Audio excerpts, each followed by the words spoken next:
Hello guys, welcome the उफेट्स। आज की इस वीडियो में हम आपको भारत में होने वाले 10 सबसे ज़्यादा घोटाले के बारे में बताएंगे। आजकल हम सभी ऑनलाइन लेन देन और आभासी सुंदरियों का उपयोग करते हैं।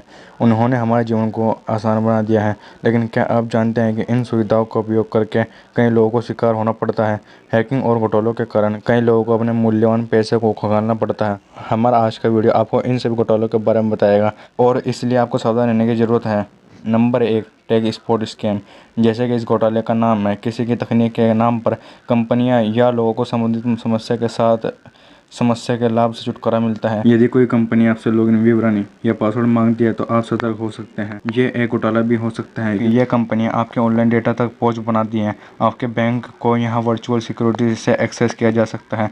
कई कॉल्स में डेबिट कार्ड या क्रेडिट कार्ड नंबर पर विचार किया जाता है ताकि एक टैक्स रिलेटेड समस्या को ठीक किया जा सके, लेकिन कोई भी मूल बैंक या सेवा एजेंसी कभी भी आपके कार्ड का विवरण नहीं मांगती है, इसलिए सतर्क रहना जरूरी है। नंबर 9, ईमेल घोटाले। आपने अपने ईमेल खातों में संदेश देखे होंगे जिसमें आपकी लॉटरी खोलने के बारे में जानकारी होती है, लेकिन आपको बता दें कि ऐसे सभी ईमेल फ्रॉड होते हैं। इस तरह से भेजे गए मेल उनके कंप्यूटरों का पता नहीं लगा सकते हैं। अक्सर उनके आईपी पते एक साइबर कैफे से होते हैं और उनका उपयोग केवल घोटालों पर किया जाता है। ऐसे ईमेल में आपको कुछ राशि को पहले जमा करने के लिए कहा जाता है और फिर कुछ दिनों के बाद आपको लॉटरी ले जाने के लिए कहा जाता है, लेकिन हवा में कोई नहीं है। बहुत से लोग हर दिन इस जाल में फंसकर अपना पैसा खर्च करते हैं। नंबर 8, एटीएम नंबर घोटाले। इन घोटालों में आपको कॉल आती है कि आपका डेबिट कार्ड चेक किया जा रहा है या आपको गिफ्ट कैश मिला है। आपके कार्ड के कुछ अंतिम अंक आपके लिए पूछे जाते हैं। स्कैमर्स घोटाला उनके संयोजन को जोड़ती है। आपको बता दें कि इस तरह की जानकारी देने के कारण ही आपके खाते से पैसे निकल जाते हैं। उनसे बचने के लिए कभी भी अपने कार्ड के विवरण को नहीं बताना चाहिए। यदि आपका कार्ड खो गया है तो आपको तुरंत बैंक को कॉल करना चाहिए और इसे ब्लॉक कराना चाहिए। कई बार यह कहा जाता है कि किसी और ने आपके खाते तक पहुंच बनाई है और इसलिए आपको विवरण की रिपोर्ट करनी चाहिए। अगर ऐसा है तो आपको अपने बैंक में कॉल करके इसकी पुष्टि करनी चाहिए। Number 7, website scam. आजकल ऑनलाइन विज्ञापनों में ऑनलाइन पेज बढ़ने के कारण पोस्ट किए जाते हैं। कई साइटें ऐसी हैं जिनमें आप केवल उत्पाद की तस्वीर देखते हैं और सेलर से बात करते हैं, लेकिन जब सेलर आपसे कुछ पैसे जमा करने या इसे खाते में जमा करने के लिए कहता है तो ऐसा कभी ना करें, क्योंकि यह एक घोटाला भी हो सकता है। अक्सर पैसे जमा करने के बाद कोई भी व्यक्ति सटीक स्थान पर मौजूद नहीं होता है। ऐसे सभी घोटालों से बचने के लिए आपको केवल यह ध्यान रखना होगा कि अग्रिम भुगतान केवल सत्यापित खातों में ही किया जाना चाहिए। Number 6, WhatsApp share scam. कई वेबसाइट पर कई मैसेज फॉरवर्ड किए जाते हैं जहां आगे चलकर कैश बोनस का वादा किया जाता है। कुछ लोग उनका अनुसरण करते हैं और दिए गए भुगतान के एटीएम में अपने खाते का विवरण डालते हैं, जिसके बाद उनके खाते से पैसे निकाल लिए जाते हैं। यह समझना महत्वपूर्ण है कि छूट का उपयोग पैसे कमाने के लिए नहीं किया जा सकता है और संदेश को विकसित करने से भी कई पैसा नहीं मिलता है। Number 5, popup scams. कई वेबसाइट पर एडवर्टाइज और पॉपअप दिखाई देता है जिन्हें क्लिक करने पर एक नई वेबसाइट खुल जाती है।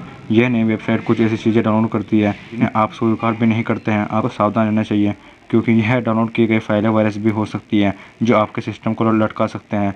सिस्टम को हैक करने के बाद यह आपसे पैसा मांगते हैं, जिसे रनमवर भी कहा जाता है। इनसे बचने के लिए आपको पॉपअप को ब्लॉक करने के लिए अपने सर्वर की सेटिंग को बदलना होगा। Number 4, placement scam.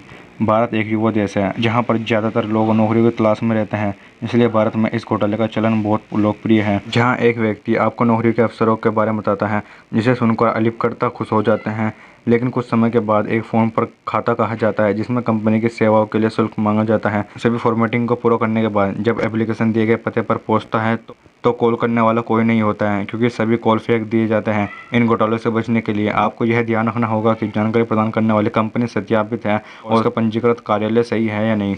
Number 3, jobs and degree scams.